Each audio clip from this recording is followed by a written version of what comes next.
bimeze gute? Ya amakuru ni meza, nizere ko mumeze neza, nizere ko mumeze neza. Uyu munsi wowe uri kureba ino video watomboye ugatungukira kuri ino YouTube, uri umunyamahirwe. Mbumuzaniye application wakoresha mu gihe mega zagushiranye. Wowe ukoresha phone yawe ukaba mega zakurangiranye.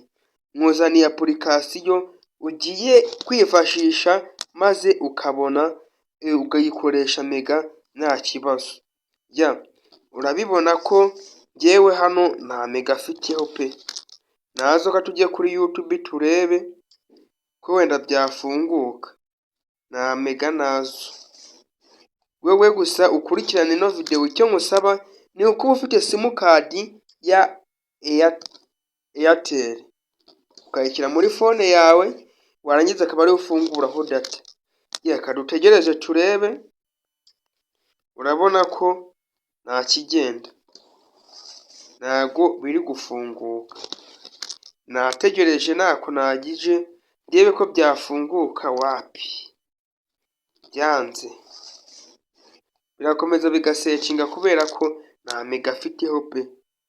Gusa wowe icyo nagusaba ni ugukurikirana ino video ukabasha kubona internet y'ubuntu. Turaza dukande hano tumwereke ko nta mega ziriho. Hari abantu bavuga ngo umuntu aba ari gukoresha wifi ariko nta wifi nayo, gakire ko hariho mega. Tayari urabona ko ari 0, hose ni 0, nta mega afiteho. Wowe icyo musaba, uraza hano, uraza ujye kuri application yawe ya Play Store, uraza ujye kuri Play Store, nurangiza kujya kuri Play Store wandikemo bino ngiye kukubwira. Mbona mega nazo, uraza hano basecingira, nurangiza wandikemo Staka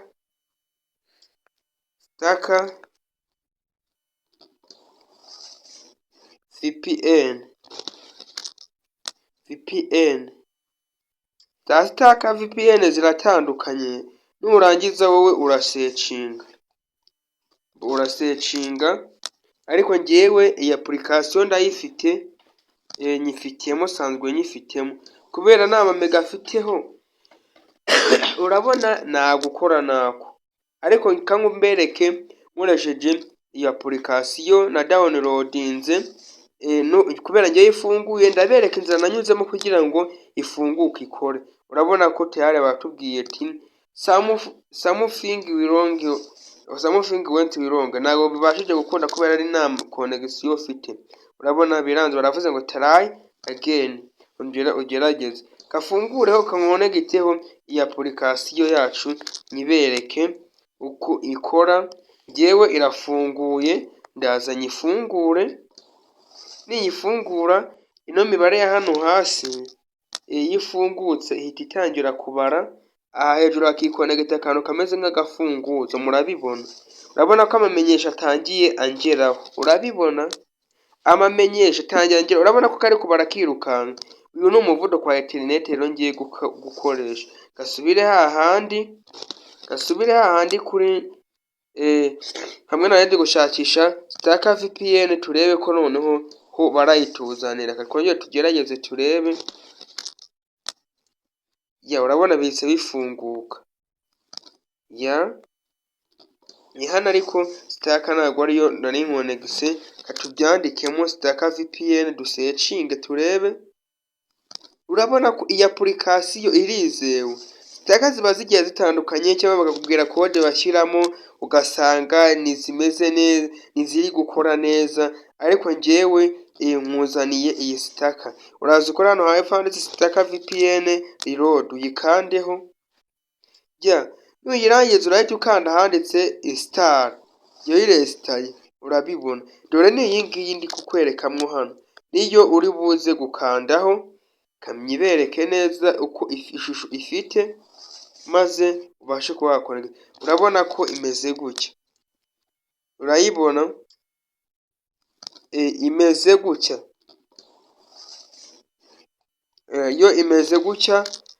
Iyi Staka VPN niyo tugiye kuba twakifashisha, niyo tugiye kwifashisha. Turakupa tuze tumwereke uko bayifungura.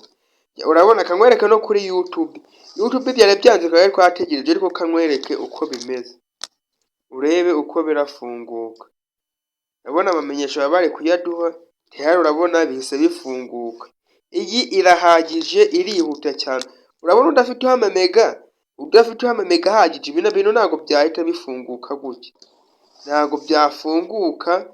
Urabona bihise bifunguka vuba vuba, urabibona ntabwo ndi kukubeshya. Urabona ko bihise bifunguka, urabibona urabona bihita bifunguka vuba vuba. Uri kumva ubaye udafiteho mega zihagije, ntabwo ibi bintu byakunda, bisaba kuba ufiteho mega. Urabona ko byose bigenda bihita bifunguka, uko ugiye uzamuye bigenda bihita bifunguka. Katwigarukire mbere kuko rero tugiye kuyikoresha. Wowe kanda subscribe, nubikora bigakunda wihute unyandikire muri comment iti byakunze, siko unyandikire muri comment umbwira ati byakunze kuko aka kantu karizewe pe. Wowe ufungure connection zawe kuri simukadi ya Airtel, nakubwiye ngo niyo turakenera.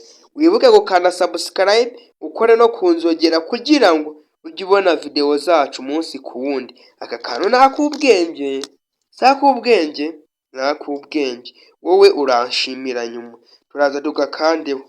Urabona twebwe nane nagafungwa, ariko ngiye kuba ngombwa ko ngafunga. Ngiye kugafunga, ngafunge uko iba kabaga ukadownloadinga kameze, aba ariko mwagira. Wowe musobanurire akantu ku kandi, musobanurire akantu ku kandi.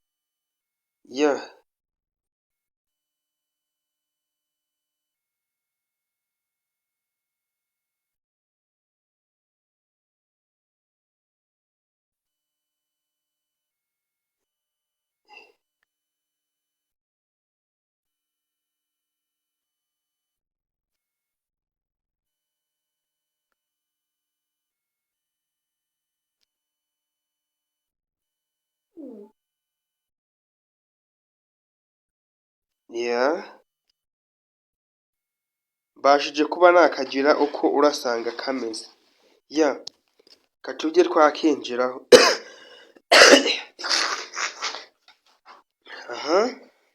Turaza tugakandeho. Witonde utambike iyi video kugira ngo ibashe kuba yagira ikigufasha. Aka kantu nakubwenge. Uraza ukandeho, nurangiza gukanda uratungukira ahantu hameze gutya. Uraza ukanda hano hejuru mu kuboko kw'ibumoso, hari uturongo dutatu dutambitse, uraza ukandeho. Numara gukandaho, urabona hano hambere hari akamenyetso kameze nk'umuntu kanditseho customer setting, uraza ugakandeho. Numara kugakanda uratungukira ahantu hameze gutya, siko tugendane. Numara gutungukira ahantu hameze gutya, uraza ukande hano hirya, wongere ukande hano hirya handitse sa ebyiri na ra ndende, wongere ukandeho. Uratungukira ibintu bira bimeze gutya. Aha niho ngiye kukubwira aho urashyira code, ngiye kukubwira ikonegitwaho ayo makonegisiyo turi bukoresha. Uraza usibe bino bintu byose birimo bimaremo, nurangiza wandikemo ino code ngiye kukubwira. Ifatiye mu mutwe uyandikemo. Uraza wandikemo 1 0 1 0 4, nurangiza ushyiraho akadomo, wandikeho 2 6 akadomo, ushyireho 6 akadomo, ushyireho 12. Tayari niyi. Nihagira akantu urenzaho, nushyiraho akadomo birapfa. Uze hano hepfo handitse V2 raya M D, ahantu uhite ushyiraho agashimwe, si ubibona? Nurangiza urazamura, nta handi uri buze gukora, urahita ukora hano hepfo hari umwambi ko wohereza hano bandikira ukandeho, nurangiza ukora hano hari agashimo, nurangiza ukora hano hepfo handitse save, nibyo gusa urakora. Nurangiza hejuru urabona handitse auto save saver, aha hejuru uribuze ukanda hano hepfo ha kabiri handitse non or direct, urazuha kandi tugendane. Ibuka gukanda subscribe, ubuke no gukora ku nzogera, uraza uhita ukora hano ha kabiri. Nurangiza ubu twakoresha internet yacu y'ubuntu, gusa wowe hano icyitonderwa, ushobora gukanda hano handitse customer setting bikanga, uhita ukanda hano hepfo handitse import setting, ujye wabona gufungura. Nibiramuka byanze uhere hano hambere, nibiramuka byanze ujye wakimura hepfo, siko? Nibikunda ugaruke unyandikire muri comment byakunze. Nizere ko iyi application irabafasha. Rero turashyira no kuri customer setting, dufungure turebe ko imibare iri buze kubara. Kadukugende ubu ngo tugiye guhita dukora hano hari uruzeru rutukura mo hagati, turakandaho rimwe, niturangiza twitegereze. Connect hano hejuru harazaho agafunguzo, imibare nayo iri butangire kubara. Tayari urabona ko bikonegise, urabona ko birabaye. Hano nuko baba bari kwamamaza amapurikasiyo abagezweho, baba bari kugenda bayamamaza, abashaka kuyadownloadinga ba downloading, ariko hano rero turaza twikorere skip, turaza tubikuremo. Urabona ko yikonegise irimo irabara amamenyesho, urabona se batangiye bayama, hano iri kubara hano hasi, igenda imibare yihuraho, hari igihe wowe urahita ubona ibaze yihuta cyane yirukanka, ibyo biratandukanye. Gusa iyi application irizewe, turakopira rimwe tujye twagaruka tujye kuri YouTube, katwizire kuri YouTube maze twirebere. Urabona ko bifunguye, kadusecingamo n'ikintu urebe, nta mega afiteho, gusa ni ya simukadi na konegise. Taza dukandemo wenda twandikemo wenda Menya TV amategeko y'umuhanda, cyangwa wandikemo iyi ni channel ndi gukoreraho, ya kabiri, wakanda subscribe ukanayisura, uraza wandikemo Menya akanya ushyiremo TV, wandike amategeko, wandikemo amategeko y'umuhanda, nurangiza usecinge turebe ko biraza, uko ya application yacu niyo turi gukoresha. Urabona bije binyarutse bifatiyeho, urabibona biranyarutse nta gutinda. Urabona ngiyi, uraza ukandeho subscribe, uraza ufungure, nushaka ubanza urebe video imwe mwizi ngizi, iyo video uraba umaze kureba aba ari ukandaho subscribe. Ushobora no kuza nyine nurangiza ukandeho hano, wongera ukandeho hano, utukora ku nzogera, ino nzogera utuza ukanda hano handitse all, hepfo handitse hano handitse all, aha hambere hari umukara cyane, bari utukandaho, biraba bibaye. Video zacu uzajya uzibona umunsi ku wundi kandi uzibonera igihe. Ndabakunda mwebwe twabanye, tukaba tugeze kuri uno munota, muri ab'agaciro. Komeze kugira ibihe byiza, ugize ikibazo watwandikira muri SMS, turabakunda. Komeze kugira ibihe byiza, bye turi kumwe naho ubutaha.